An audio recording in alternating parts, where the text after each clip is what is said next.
प्यारे विद्यार्थियों, हर घर बने पाठशाला के अंतर्गत आपका पुनः स्वागत।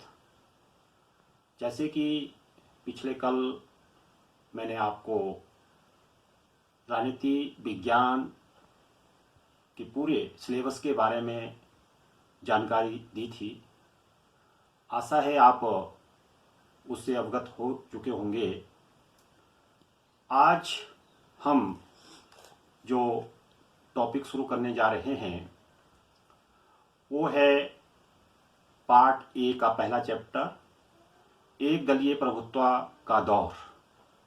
प्यारे विद्यार्थियों, एक दल के प्रभुत्व का दौर, जैसे मैंने पहले भी कहा था कि काफ़ी समय तक जो है भारतीय राष्ट्रीय कांग्रेस भारत की राजनीति में छाई रही। तो जैसे कि 15 अगस्त 1947 को भारत आज़ाद हुआ, हमारा कॉन्स्टिट्यूशन 26 जनवरी 1950 को लागू हुआ, तो भारत को ब्रिटिश शासन प्रणाली के बारे में काफ़ी अनुभव था और उसी आधार पे जो है भारत ने संसदीय शासन प्रणाली को अपनाया और लोकतंत्रीय प्रणाली के आधार पे जो है प्रतिनिधि सरकार का जो है संचालन किया है। तो प्रजातंत्रीय प्रणाली को हम एक प्रतिनिधि लोकतंत्र भी कह सकते हैं, जिसमें कि राजनीतिक दलों की एक बहुत ही अहम भूमिका होती है। यदि राजनीतिक दल ना होते तो लोकतंत्र निरर्थक है।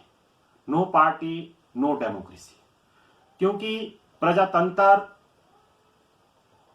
के लिए राजनीतिक दल एक जीव होते हैं, प्राण की तरह होते हैं, जिसके आधार पे जो है लोकतंत्रीय शासन प्रणाली की सरकार, प्रतिनिधि सरकार कार्य करती है। तो प्यारे विद्यार्थियों, सबसे पहले हम आज डिस्कशन करेंगे कि राजनीतिक दल क्या है, राजनीतिक दलों का क्या अर्थ है, इसके बारे में कुछ एक विद्वानों के विचार। अकॉर्डिंग टू लीकॉक, एक प्रसिद्ध विद्वान है लीकॉक, उसके अनुसार, कृपया आप अपने पेन और नोटबुक में जो है इसको नोट करेंगे प्यारे विद्यार्थियों। मिस्टर लीकॉक का कहना है कि राजनीतिक दलों से हमारा अभिप्राय लोगों के एक ऐसे समूह से है जो कि चाहे वो अधिक संख्या में है चाहे कम संख्या में है, यानी कि लोगों के कम या अधिक लोगों का एक संगठित समूह है जो एक राजनीतिक इकाई के रूप में इकट्ठे कार्य करते हैं। कहने का तात्पर्य है कि राजनीतिक दल जो है एक विचारधारा है और मिलजुल कर जो है ये काम करते हैं। दूसरी जो परिभाषा है प्यारे विद्यार्थियों, वह है Richard A Watson. Richard A Watson के अनुसार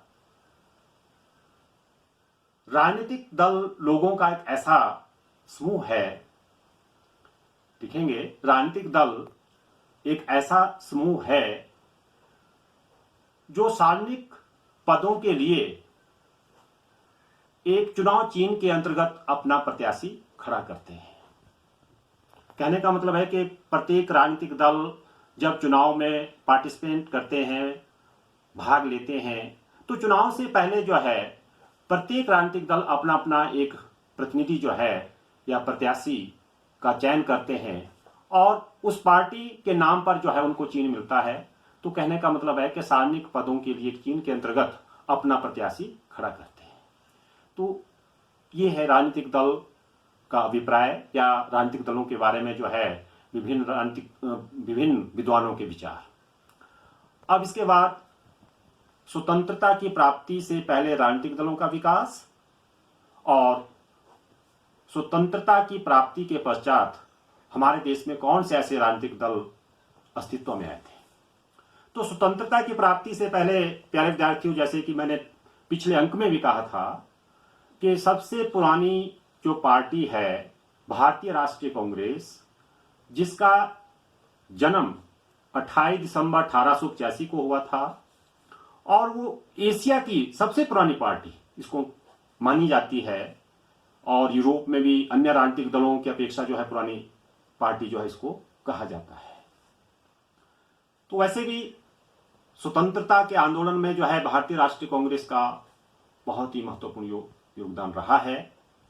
इसके बाद अंग्रेजों द्वारा जो है कुछ कट्टरपंथी मुसलमानों को उकसाकर जो है 1905 में अखिल भारतीय मुस्लिम लीग का गठन किया था। 1906 में जैसे कि मुस्लिम लीग के अगेंस्ट जो है विद्रोह चला। एक और दल जो कि 1915 में तमिलनाडु में गैर ब्राह्मणों का एक ऐसा दल था जिसको कि डीएमके कहा जाता है। पहले ये द्रविड़ संघ के नाम से था, लेकिन बाद में जो है इसको द्रविड़ मुनेत्र कड़गम रखा गया। 1916 में हिंदुओं की रक्षा के लिए, उनकी संस्कृति की रक्षा के लिए हिंदू महासभा का गठन किया गया था। डॉक्टर हेडगेवार के नेतृत्व में जो है हिंदू महासभा स्थापित की गई थी। इसी तरह 1917 में रूसी जो क्रांति हुई थी उसकी प्रेरणा से जो है कुछ एक नौजवानों ने जो है 1924 में भारतीय साम्यवादी दल का गठन किया था। उसके बाद 1930 में जम्मू कश्मीर में शेख अब्दुल्ला के नेतृत्व में मुस्लिम कॉन्फ्रेंस का गठन किया गया, लेकिन 1939 में इसका नाम बदल के राष्ट्रीय सम्मेलन रखा गया था प्यारे विद्यार्थियों। इसी तरह 1939 में जो है भारतीय राष्ट्रीय कांग्रेस से ही कुछ एक ऐसे नेता अलग होकर, जिनमें कि नेताजी सुभाष चंद्र बोस ने जो है फॉरवर्ड ब्लॉक का गठन किया था 1939 में। तो कहने का मतलब है कि स्वतंत्रता की प्राप्ति से पहले कई ऐसे राजनीतिक दल अस्तित्व में आए। इसी तरह 1935 में जो है सोशलिस्ट पार्टी का गठन भी हुआ था। स्वतंत्रता की प्राप्ति के पश्चात जो कुछ राजनीतिक दल अस्तित्व में आए, जिनमें कि 1951 में प्यारे विद्यार्थियों जनसंघ बना। अखिल भारतीय जनसंघ का गठन डॉक्टर श्यामा प्रसाद मुखर्जी ने किया था। और इसी तरह सोशलिस्ट पार्टी तथा किसान मजदूर प्रजा पार्टी का विलय हुआ और प्रजा सोशलिस्ट पार्टी का नाम रख दिया गया। इसी तरह स्वतंत्र पार्टी 1959 में इसका गठन किया गया। तत्पश्चात 1977 में जो है प्रजा सोशलिस्ट पार्टी और लोकदल का विलय हुआ और जनता पार्टी का गठन हुआ 1977 में। 1977 के पश्चात 1980 में 6 अप्रैल 1980 को प्यारे विद्यार्थियों भारतीय जनता पार्टी का गठन किया गया था श्री अटल बिहारी वाजपेयी के नेतृत्व में, यानी कि पार्टी के अध्यक्ष जो है अटल बिहारी वाजपेयी को बनाया गया था। इसी तरह आपके तेलुगु देशम क्षेत्रीय राजनीतिक दल आंध्र प्रदेश में बना 1982 में।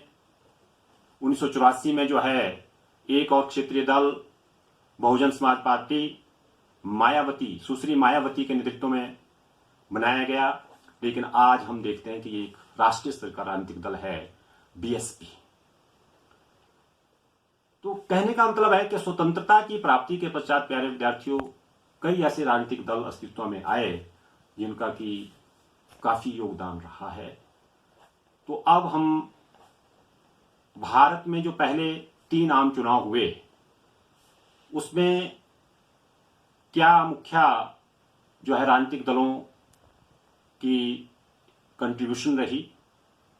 तो पहला जो आम चुनाव हुआ 1952 में, लेकिन इससे पहले चुनाव का प्रबंध करने के लिए एक इलेक्शन कमीशन की स्थापना की गई थी 25 जनवरी 1950 को, और भारत के पहले मुख्य निर्वाचन अधिकारी या आयुक्त श्री सुकुमार सेन को बनाया गया था। तो 1952 के चुनाव के लिए चुनाव आयोग द्वारा अधिसूचना जारी कर दी गई 1951 में ही, और अक्टूबर से लेकर फरवरी तक जो है पहला आम चुनाव के विभिन्न चरण चले। तो इसमें लगभग 17.32 करोड़ मतदाताओं ने भाग लिया था और 61% मतदाताओं ने जो है इस पहले आम चुनाव में भाग लिया था। 489 सीटों के लिए इलेक्शन हुआ और चुनाव परिणाम जब आया तो भारतीय राष्ट्रीय कांग्रेस को बहुमत मिला। 490 सीटों में से 364 स्थान जो है भारतीय राष्ट्रीय कांग्रेस को मिले। दूसरे स्थान पे भारतीय साम्यवादी दल रहा, जिसको कि 16 स्थान प्राप्त हुए थे, और तीसरे नंबर पे जो है सोशलिस्ट पार्टी रही। लेकिन मतों की प्रतिशतता 74% जो है भारतीय राष्ट्रीय कांग्रेस की रही और साम्यवादी दल की 10% रही। लेकिन मतों की प्रतिशतता के लिहाज से सोशलिस्ट पार्टी दूसरे नंबर पे रहा था, लेकिन स्थानों के लिहाज से भारतीय साम्यवादी दल दूसरे नंबर पे रहा। दूसरा आम चुनाव हुआ 1957 में प्यारे विद्यार्थियों, क्योंकि प्रत्येक 5 साल के बाद जो है जनरल इलेक्शन होता है।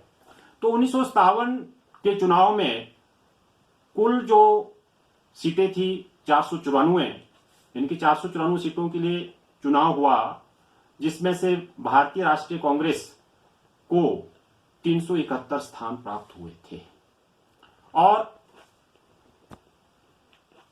मतों की प्रतिशतता भी जो है, जिस तरह की पहले चुनाव में जो है 45% थी कांग्रेस की एवरेज जो है मतों की प्रतिशतता, लेकिन उसमें इस चुनाव में जो है 46% के लगभग जो है कांग्रेस के मतों की प्रतिशतता हासिल हुई।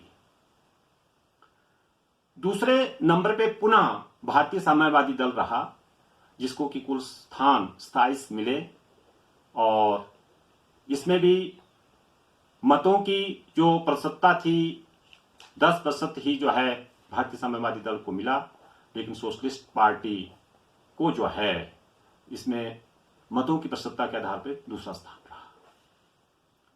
तीसरा आम चुनाव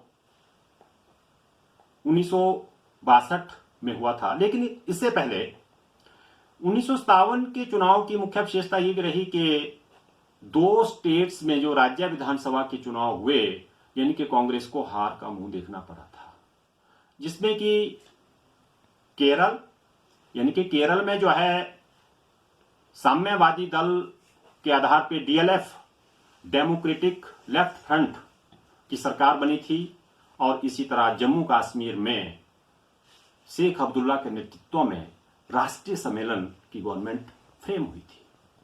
तो 2 राज्यों को छोड़कर बाकी सभी राज्यों में भारतीय राष्ट्रीय कांग्रेस का ही दबदबा रहा या सरकारें रही।